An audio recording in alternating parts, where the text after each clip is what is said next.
আসসালামু আলাইকুম। বাংলাদেশ ধান গবেষণা ইনস্টিটিউট গাজীপুর আবারও 2টি সার্কুলার প্রকাশ করা হয়েছে। 81টি শূন্যপদ রয়েছে। বাংলাদেশের সকল জেলা থেকে ছেলেমেয়ে উভয় প্রার্থী আবেদন করতে পারবেন। অষ্টম শ্রেণী পাশে এখানে পদ রয়েছে, আবেদন করতে পারবেন।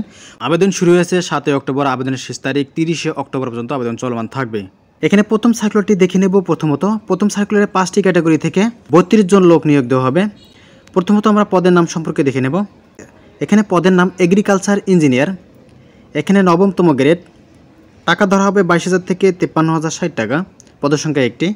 কোনো স্বীকৃত বিশ্ববিদ্যালয় হতে কৃষি প্রকৌশল বিষয়ে ন্যূনতম 2য় শ্রেণীর স্নাতক ডিগ্রি হলে আবেদন করতে পারবেন পদের জন্য। তারপর যে পদটি বলা হয়েছে সায়েন্টিফিক অফিসার এসও কৃষি পরিসংখ্যান। এখানে বেতন ধরা হবে 22,000 থেকে 53,060 টাকা। গ্রেড নবমতম গ্রেড। পদের সংখ্যা 1টি। কোনো স্বীকৃত বিশ্ববিদ্যালয়তে কৃষি পরিসংখ্যানে স্নাতকোত্তর ডিগ্রি অথবা পরিসংখ্যান বিষয়ে 4 বছরের মেয়াদী স্নাতক সম্মান অথবা পরিসংখ্যান বিষয়ে 3 বছরের মেয়াদী স্নাতক সম্মান স্নাতকোত্তর ডিগ্রি হলে আবেদন করতে পারবেন। এখানে শর্ত দেয়া আছে শিক্ষা জীবনের সকল স্তরে ন্যূনতম 2য় বিভাগ থাকিতে হবে। তারপর যে পদটি বলা হচ্ছে সায়েন্টিফিক অফিসার এসও কৃষি অস্থায়ী। এই পদের জন্য অস্থায়ীভাবে লোক নিয়োগ দেওয়া হবে। 22,000 থেকে 53,060 টাকা। গ্রেড নবমতম গ্রেড। পদের সংখ্যা 4টি। শিক্ষাগত যোগ্যতা চাওয়া হয়েছে কোনো স্বীকৃত বিশ্ববিদ্যালয়তে কৃষি বিজ্ঞান বিষয়ে স্নাতক সম্মান বা সমমানের ডিগ্রি হলে আবেদন করতে পারবেন। তারপর এখানে যে পদটির কথা বলা হয়েছে সায়েন্টিফিক অফিসার এসও কৃষি স্থায়ী। এখানে টাকা 22,000 থেকে 53,060 টাকা। গ্রেড নবমতম গ্রেড। পদ সংখ্যা 25টি। এই পদের জন্য পদ সংখ্যা 25টি শূন্যপদ রয়েছে, আবেদন করতে পারবেন। শিক্ষাগত যোগ্যতা চাইছে কোনো স্বীকৃত বিশ্ববিদ্যালয়তে কৃষি বিজ্ঞান বিষয়ে স্নাতক সম্মান বা সময়ের ডিগ্রি হলে আবেদন করতে পারবেন। তারপর যে পদটির কথা বলা হয়েছে এডিটর। 35,500 থেকে 67,010 টাকা। Grade 6 grade. পদের সংখ্যা 1টি। এখানে কোনো স্বীকৃত বিশ্ববিদ্যালয়তে কৃষি বিজ্ঞানে স্নাতকোত্তর ডিগ্রি অথবা সাংবাদিকতা ও গণযোগাযোগ বিষয়ে 2য় শ্রেণীর স্নাতক সম্মান সহ 2য় শ্রেণীর স্নাতকোত্তর বা সময়ের ডিগ্রি। কৃষি গবেষণা সংক্রান্ত প্রতিবেদন প্রণয়ন, সম্পাদনা ও মুদ্রণ ব্যবস্থাপনা ন্যূনতম 7 বছরের বাস্তব অভিজ্ঞতা থাকিতে হইবে, তাহলে এই পদটির জন্য আবেদন করতে পারবেন। তো এখানে প্রথম সার্কুলারে আবেদন করার জন্য আপনার বয়স গণনা করা হবে 30/10/2025 তারিখে 1 নং বর্ণিত পদের জন্য সর্বোচ্চ বয়স 37 বছর এবং ক্রমিক 2 থেকে 5 নং ক্রমিক পদের জন্য 18 থেকে 32 বছরের মধ্যে হলে আবেদন করতে পারবেন। যে কোনো টেলিটক প্রিপেড নাম্বারের মাধ্যমে 2টি SMS করে পরীক্ষার ফি দিতে পারবেন। এখানে ষষ্ঠ এবং নবম গ্রেডের পদের জন্য 200 টাকা। টেলিটক সার্ভিস চার্জ 23 টাকা, মোট 230 টাকা খরচ পড়বে। অনগ্রসর প্রার্থীদের ক্ষেত্রে সকল পদের জন্য 50 টাকা, টেলিটক সার্ভিস চার্জ 6 টাকা, মোট 56 টাকা খরচ পড়বে। এখানে আবেদন ফি সাবমিট করার পর 72 ঘন্টার মধ্যে আবেদন ফি জমা দিতে পারবেন। এখানে প্রথম SMS যেভাবে সেন্ড করতে হবে, দ্বিতীয় SMS যেভাবে সেন্ড করতে হবে এখানে সুন্দরভাবে দেওয়া আছে।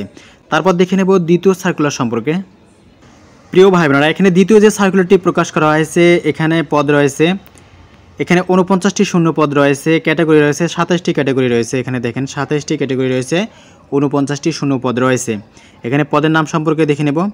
এখানে পদের নাম সুইপার পরিচ্ছন্নতা কর্মী। টাকা 8,250 থেকে 20,010 টাকা। গ্রেড 20তম গ্রেড। পদের সংখ্যা 1টি। এই পদের জন্য অষ্টম শ্রেণী পাশ করলে আবেদন করতে পারবেন। এখানে সুঠাম দেহের অধিকারী হতে হবে। তারপরে এখানে পেশাদার সুইপার শ্রেণীর প্রার্থীগণকে অগ্রাধিকার প্রদান করা হবে। তারপর যে পদটি বলা হচ্ছে কাটল কিপার। টাকা 8,250 থেকে 20,010 টাকা। গ্রেড 20তম গ্রেড। পদের সংখ্যা 1টি।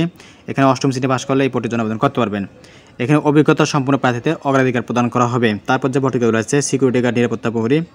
টাকা 8,250 থেকে 20,010 টাকা। গ্রেড 20তম গ্রেড। পদের সংখ্যা 3টি। শিক্ষাগত যোগ্যতা আছে কোনো স্বীকৃত বিশ্ববিদ্যালয়তে মাধ্যমিক স্কুল সার্টিফিকেট SSC পাশ করলে আবেদন করতে পারবেন। এখানে অভিজ্ঞতা সম্পূর্ণ প্রার্থীদের অগ্রাধিকার প্রদান করা হবে। তো এখানে বহু সংখ্যক পদ রয়েছে, সবগুলো পদে আপনারা যে পদের জন্য যোগ্য সেই পদটি বেছে নিয়ে আবেদন করতে পারবেন। এখানে 27টি ক্যাটাগরি থেকে 49টি শূন্য পদ রয়েছে। সেজন্য যে কাজটি করতে হবে এই সার্কুলারটি 2 নম্বর নিয়োগ বিজ্ঞপ্তি সার্কুলারটি অবশ্যই ডাউনলোড করবেন। অবশ্যই কমেন্ট করবেন, আমি কমেন্টের অ্যান্সারে আপনার লিঙ্ক দিয়ে দেবো এই সার্কুলারটি কীভাবে ডাউনলোড করবেন। তো এখানে যে 2টি সার্কুলার প্রকাশ করা হলো, আবেদন করার জন্য টাইপ করতে হবে brri.edu.com এই ওয়েবসাইটের মাধ্যমে আবেদন ফর্ম পূরণ করতে পারবেন। প্রিয় ভাই বোনেরা, আবেদন শুরু হয়েছে 7 অক্টোবর, আবেদনের শেষ তারিখ 30 অক্টোবর পর্যন্ত আবেদন চলমান থাকবে 5 ঘটিকা পর্যন্ত। এখানে আবেদন করার জন্য প্রার্থীর ছবি দৈর্ঘ্য 300 × প্রস্থ 300 পিক্সেল, স্বাক্ষর দৈর্ঘ্য 300 × প্রস্থ 80 পিক্সেল স্ক্যান করে নির্ধারিত স্থানে আপলোড করতে হবে। প্রিয় ভাই বোনেরা, প্রবেশপত্র প্রার্থীর বিষয়টি এই ওয়েবসাইটে এবং প্রার্থীর মোবাইল ফোনে SMS এর মাধ্যমে শুধু যোগ্য প্রার্থীদেরকে যথাসময়ে জানানো হবে। প্রার্থীর মোবাইল SMS এর মাধ্যমে পরীক্ষার তারিখ সময় জানিয়ে দেওয়া হবে। প্রিয় ভাই বোনেরা, এই ছিল আজকের ভিডিওতে। নিয়মিত সরকারি চাকরি পেতে অবশ্যই আমাদের চ্যানেলটি সাবস্ক্রাইব করে রাখবেন। বেল বাটনে ক্লিক করে অল করে দেবেন। ভিডিও সারা মাত্র আপনার কাছে পৌঁছে যাবে। ধন্যবাদ সবাইকে। খোদা হাফেজ।